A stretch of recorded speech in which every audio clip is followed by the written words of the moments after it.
Déplacement au Riader Metropolitano pour affronter l'Atlético Madrid ce jeudi. Bonjour les amis, j'espère que vous portez toutes et tous très bien. Je suis très heureux de vous retrouver pour cet avant-match. Le Barça va affronter une équipe difficile à lire et c'est l'une des raisons pour lesquelles je suis aussi impatient parce que on ne sait vraiment pas quelle version de l'Atlético Madrid on va avoir. On a vu une équipe qui est capable de mettre 5-0 au Real Betis déjà au tour précédent de la Coupe du Roi et le match d'après affronter le même Betis Séville à domicile et s'incliner 1-0. Donc ouais, c'est totalement bizarre comme situation, mais je pense que cette équipe de l'Atlético Madrid en fait a des armes pour faire mal au Barça. Installez-vous les amis, je vais répondre à quelques-unes de vos questions qu'on me posait sur Instagram. Mais avant d'aller plus loin, cette vidéo est sponsorisée par mon partenaire RedFoot qui est de vente de maillots en ligne. Actuellement, c'est la période du Nouvel An chinois. Il y a une promotion qui donc est en cours jusqu'au 1er mars. Si vous achetez n'importe quel article sur le site, il vous offre un maillot supplémentaire de votre choix gratuitement. Si vous achetez pour un montant supérieur ou égal à 89 €, ils offrent 2 maillots supplémentaires de vos choix gratuitement. Ils m'ont fait parvenir à titre personnel ce survêtement-là que vous pourrez trouver sur leur site. Donc profitez-en les amis. Il y a la Coupe du Monde qui arrive très bientôt. Il y a des compétitions internationales, ils ont des maillots et des survêtements de qualité, donc voilà, tout sera en description. Si vous utilisez le code de réduction Massian, vous aurez 18% de rabais sur la totalité de vos achats. Retournons à ce choc, l'Atleti qui accueille le Barça ce jeudi.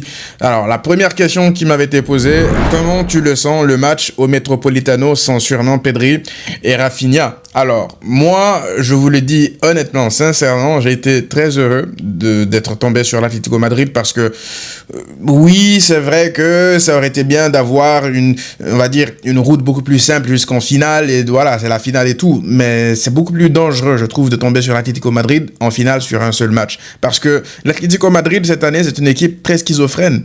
D'un match à l'autre, tu sais pas ce que tu vas avoir. Donc, ils peuvent très bien arriver en finale et sortir le match de leur vie, ou même avoir la réussite ultime, un peu comme quand ils ont gagné au Montjuïc la saison dernière, avec le Barça qui rate 1 milliard d'occasions, et eux qui font un hold-up. C'est pas impossible. Ils sont habitués, on le sait, le Cholismo, du jour au lendemain, il peut se réveiller. Donc, les avoir sur 2 matchs, je trouve que c'est une bonne chose. Pourquoi? Déjà parce que, je l'ai dit, l'Atlético Madrid, c'est pas la meilleure équipe du monde, mais c'est une équipe niveau Ligue des Champions. C'est une équipe qui est capable de se transcender, de battre n'importe qui dans un bon jour, parce qu'ils ont des joueurs de classe mondiale à plein de postes. Et je suis très content, en fait, que le Barça les chope comme ça sur 2 matchs, parce que déjà, si tu gagnes cette demi-finale, pour moi, je dis ça c'est uniquement pour moi, la finale sera beaucoup plus une formalité que si tu les avais croisés en finale. Que ce soit l'Athletic Club, que ce soit la Real Sociedad. Si c'est la Real Sociedad, ça sera même voilà l'odeur d'une revanche. Mais ça sera un peu plus dur que l'Athletic Bilbao pour le Barça. Mais je préfère en fait affronter ces 2 équipes-là en finale plutôt que l'Atlético Madrid. Donc il y a ça.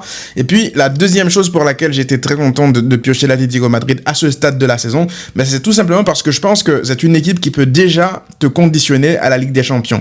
Par rapport au format, alors ce qui est un peu dommage, après c'est un peu avantageux pour le Barça vu les absents, c'est que le match aller se joue ce jeudi, le match retour se joue dans un mois.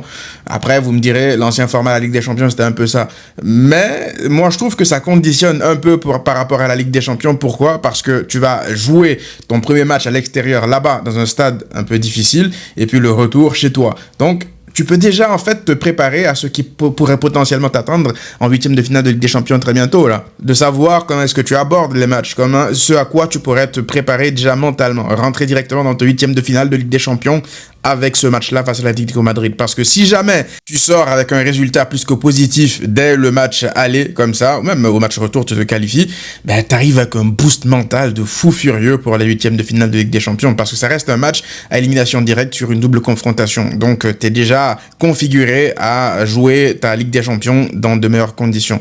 Maintenant, comment je le sens, pour répondre à la deuxième question, en fait, sans Pedri, sans Rafinha, c'est naturellement beaucoup plus difficile. y a même une autre question qui m'avait été posée.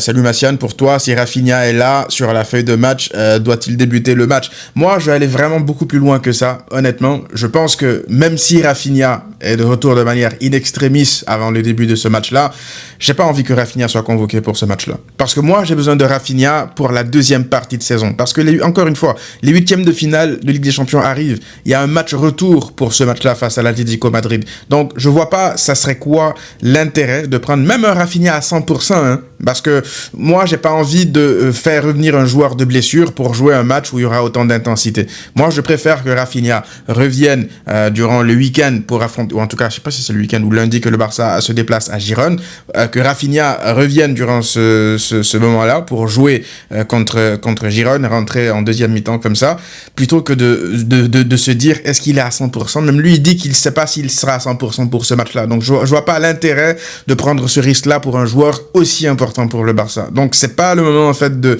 pousser nos joueurs à avoir des rechutes. C'est le moment, en fait, de manger, entre guillemets, notre pain noir. Après, c'est pas non plus que des peintres qu'il y a derrière dans l'effectif. On va en parler tout à l'heure. Mais c'est vrai que c'est un handicap de fou, en fait, de ne pas pouvoir compter sur Rafinha et Pedri, qui sont pas considérés comme les meilleurs joueurs du Barça, deux des meilleurs joueurs du Barça, mais sont considérés comme deux des meilleurs joueurs du monde. Vous vous rendez compte de la perte? Donc oui, c'est une grosse perte, Rafinha, Pedri, mais je pense que voilà, le Barça doit essayer de revenir avec un résultat positif malgré cet handicap-là. D'autant plus que, encore une fois, il y a un match retour. Et je pense honnêtement que l'Atlético Madrid viendra nous chercher haut durant ce match-là.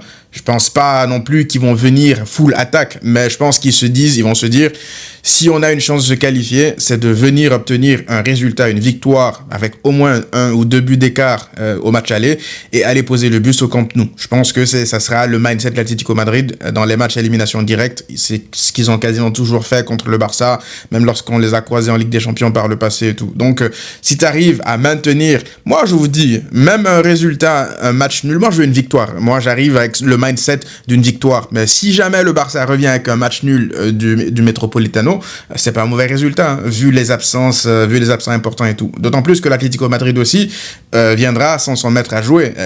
Barrios, j'allais dire Lookman, on en arrive tout à l'heure. Sans Pablo Barrios qui s'est blessé justement contre le Betis la dernière fois en Copa, il ne sera pas là. Donc voilà, c'est pas que le Barça qui est diminué, l'Atlético aussi perd son maître à jouer, même si voilà, ils ont recruté Mendoza du côté de Elche.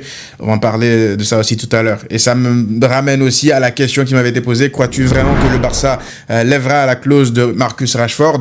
En fait, c'est dans des matchs comme celui-ci justement que Rashford doit réussir à faire oublier Rafinha.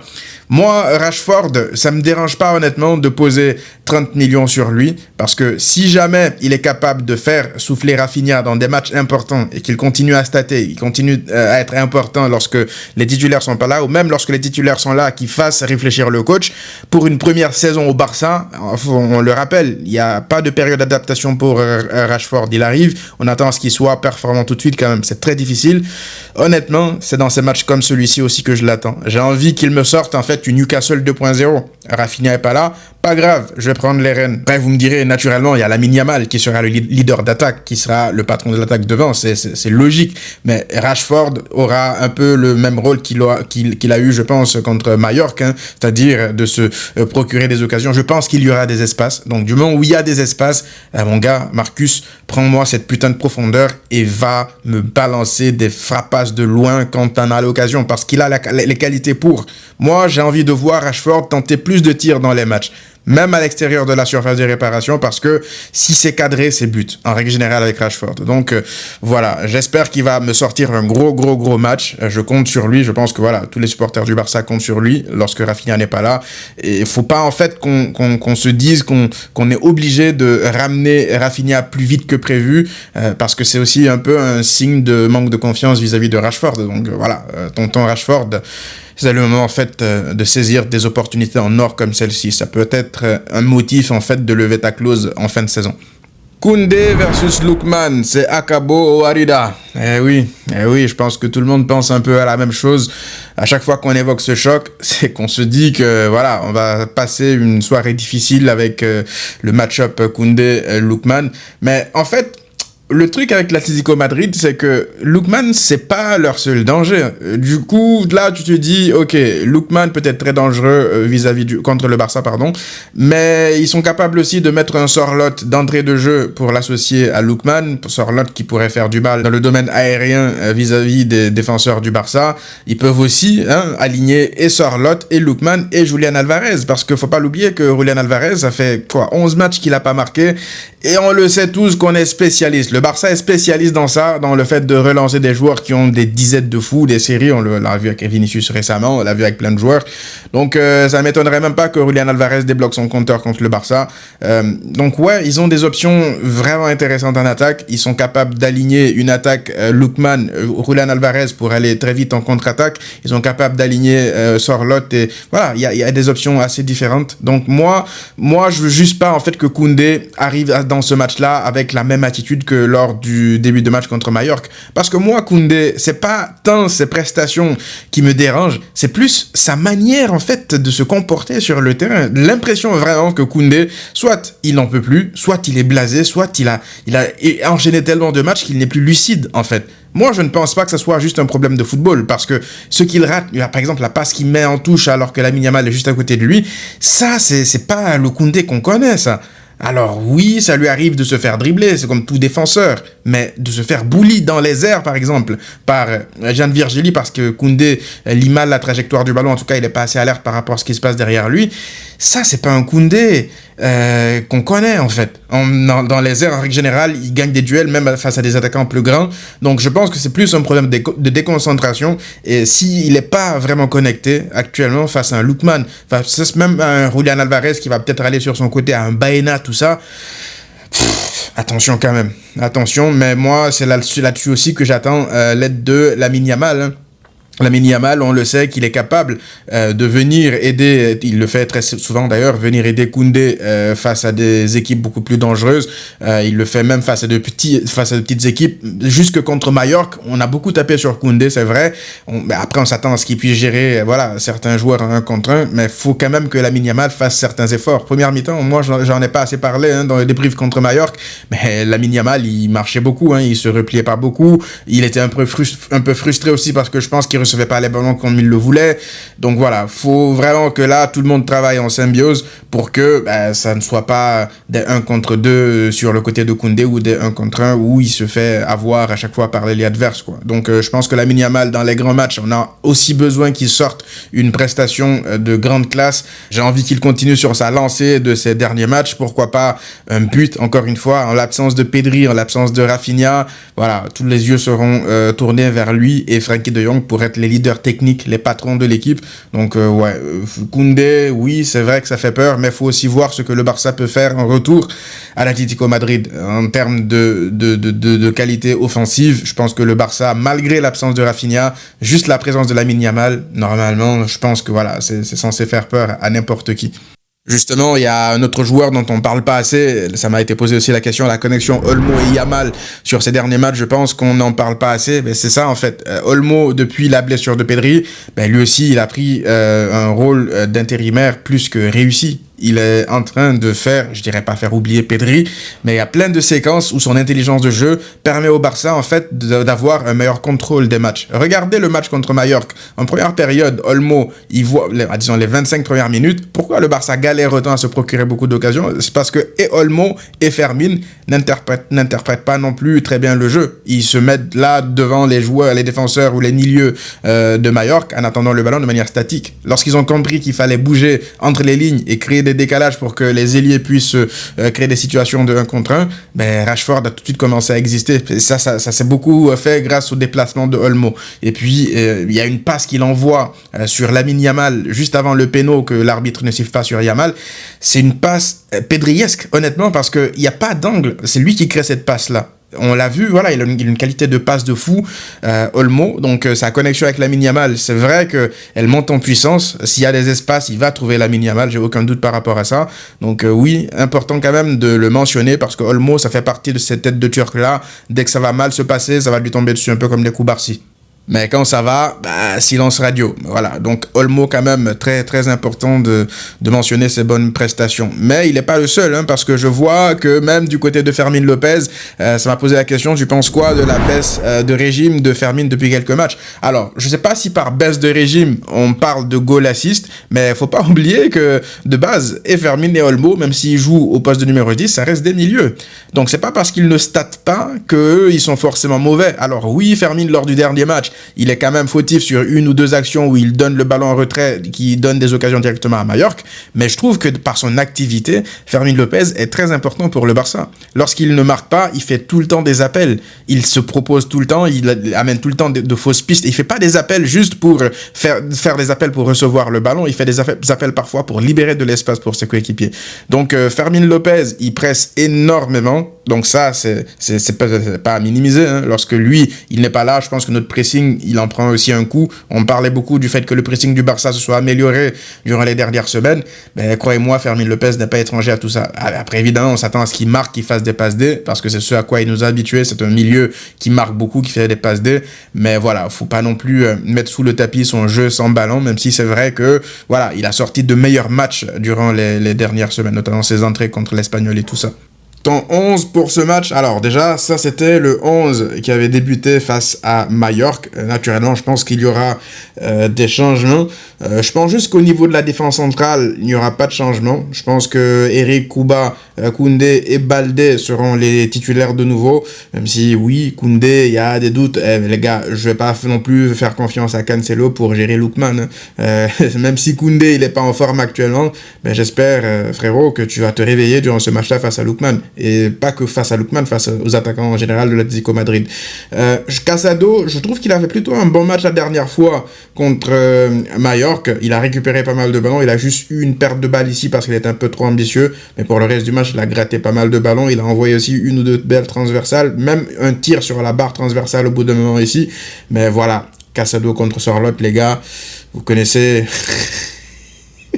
Bref, merci Casado, c'est pas mal, il revient pas mal lui aussi, il sera important dans les matchs intermédiaires, je veux dire, de Liga, mais je pense que voilà, le retour de Frenkie de Jong ne fera aucun doute dans ce milieu. Sans Pedri, tu as besoin d'un contrôleur de fou comme lui, comme Frenkie, et donc Frenkie de Jong, ici au milieu, on pourrait potentiellement penser aussi à Marc Bernal à côté de lui, mais... Honnêtement, je ne sais pas si c'est la meilleure des options, si c'est le meilleur des cadeaux à faire à Marc Bernal. Un match avec une si grande intensité, parce que là, il est sur une bonne période, faut pas l'oublier, Marc Bernal. Donc, tu dois le ramener petit à petit pour qu'il retrouve son meilleur niveau. Donc, si jamais il débute ce match-là, qu'il est pas bon, qu'il fait un mauvais match, supposons, est-ce que ça va pas l'atteindre mentalement, tout ça? Est-ce que tu vas pas le reperdre un peu? Non, je sais pas. Moi, je pense que pour une question aussi de cohésion de groupe, je pense que Flick, pas que pour ça, hein. Je pense qu'il y a un monde où dans la tête de Flick c'est logique. Olmo est quand même très intéressant dans ce poste de relayeur depuis quelques matchs. Ça ne m'étonnerait pas en fait de revoir le même milieu, Olmo, Frenkie et Fermín devant comme ça, eux, ou en tout cas Fermín pardon, qui participe un peu plus au jeu, être aligné face à cette équipe de l'Atlético Madrid, d'autant plus que je pense qu'il y aura des espaces, et des joueurs comme Fermín et Olmo, ils adorent ça. Bon, ça paraît fou de le dire comme ça, il y aura des espaces, mais oui, je pense sincèrement qu'il y aura des espaces face à cette équipe de l'Atlético Madrid. Je pense qu'au match aller, ils vont laisser un peu plus, peut-être qu'il n'y aura pas non plus des boulevards, mais il y aura un peu plus d'espace parce que je pense qu'ils viendront nous chercher un peu haut. Donc c'est pour ça que les sorties de balles, si elles sont bien réalisées, il y aura pas mal d'espace quand même dans le dos de l'Atlético Madrid. C'est la raison pour laquelle aussi je ne ferai pas débuter Lewandowski et je ferai débuter à la place Ferran Torres, même s'il manque pas mal d'occasions. On n'oublie pas que la saison passée, il marque quand même 2 fois face à l'Atlético Madrid. Il sait profiter des espaces, il a des appels qui font mal à l'Atlético Madrid. Donc voilà, il a marqué 2 ou 3 fois contre l'Atlético, je ne sais même plus. Donc voilà, Ferran Torres, il les aime bien quand même. Donc comme je l'ai dit, Lamine Yamal sera le fer de lance naturellement, mais je veux aussi compter sur un Rashford des grands soirs pour faire mal à cette équipe de l'Atlético Madrid. Il y a un coup à jouer, je pense que ça ne sera pas un match facile. La perte de Baena va leur faire je pense, très mal. Il me semble aussi que Johnny Cardoso aussi est absent de leur côté. Donc c'est pas que le Barça qui a des absents, hein, sauf que nous, nos absents sont des joueurs qui sont infiniment plus importants, infiniment plus forts que les leurs. Mais pour eux, dans leur système, ça reste quand même des pertes énormes. Mais voilà, c'est le 11 que je vois aligné. Et puis en deuxième période, tu pourrais toujours faire entrer Lewandowski, un peu comme la dernière fois que Lewandowski est rentré contre eux, quand c'était compliqué pour le Barça, il te débloque ce match-là, vous vous rappelez. Donc Lewandowski, je ne le vois pas, je ne le vois plus enchaîner des matchs 2 fois, à chaque fois débuter des matchs, donc tous les 3 jours. Donc en fin de match comme ça, c'est pas impossible. Et puis Marc Bernal, tu le fais rentrer aussi, pourquoi pas en deuxième période. Et même Rooney, un peu donner des minutes. On verra le scénario du match. Mais je pense que voilà, tout se jouera au match retour. En tout cas, le Barça doit faire en sorte que ça se joue au match retour. Mais si tu arrives à gagner ce match-là, c'est pas, il y a un monde aussi, hein, où tu peux plier le match dès le match aller. C'est pas impossible parce que si l'Atlético se découvre beaucoup trop, ils sont pas en confiance actuellement, ils savent même pas sur quel pied danser. Mais toi, tu peux en profiter et profiter de leurs doutes tout simplement. Donc on verra qu'est-ce qui va se passer. On se retrouve pour les débriefs juste après le match. À très vite.